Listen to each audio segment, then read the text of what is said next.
Yevropa Chempionlar Ligasi. Budapesht sari yo'lda. 16 jamoa davom etadi. 27 fevralda.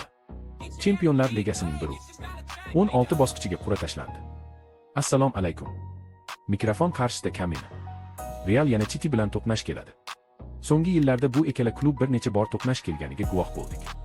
Bu bahs ham final oldidan finalday qabul qilinadi. Guardiola shogirdlari Arbeloning Realini bu safar to'xtata oladimi? Manchesterliklar tarkibdagi avlodlar almashinuvi davrida yana jiddiy raqib bilan kuch sinashga majbur. Madridliklarda ham o'ziga yarasha yo'qotishlar bor. Bu uchrashuvda ayni vaziyatda yaqqol favorit ko'rinmayapti. 12 martga o'tar kechasi dastlabki uchrashuv bo'lib o'tadi. Javob uchrashuvi esa 18 martga o'tar kechasi bo'ladi. Guardiolaning taktikasi bu safar qo'l keladimi? Husanovda bu bahslarda omad tilab qolamiz. Parijliklar Londonning Chelseasi bilan raqib bo'lishdi. Luis Enrique jamoasi amaldagi chempion hisoblansa-da, londonliklar bu bahsga jiddiy tayyorgarlik ko'rishmoqda.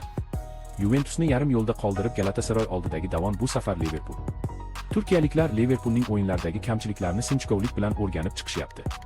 Liverpoolda ichki muhit barqaror emasligi Galatasarayga ustunlik berishi mumkin. Atalanta Bavariya to'qnashuvi. Atalanta ochiq o'yin tarafdori. Bavariya esa intizomli jamoa. Agar temp yuqori bo'lsa bu o'yin gollarga boy bo'ladi. Newcastle va Barselona. Ikki xil jamoa. Ikki xil o'yin uslubi. Tajriba va ishtiyoq to'qnashuvi guvohi bo'lishimiz tayin. Inglizlar bu bahsga jiddiy tayyorlanmoqda. Kataloniyaliklarda kichik ustunlik bor. Ko'k anor ranglilarga Angliyada qiyin bo'ladi. Newcastle osonlikcha yutqazadigan jamoa emas.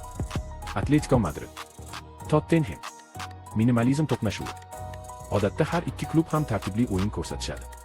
Madridliklar bu bosqichga oson yetib kelishmadi. Dortmund. Sporting. Nemis mashinasi bu safar Portugallar to'sig'idan o'ta olisharmikan? Leverkusen.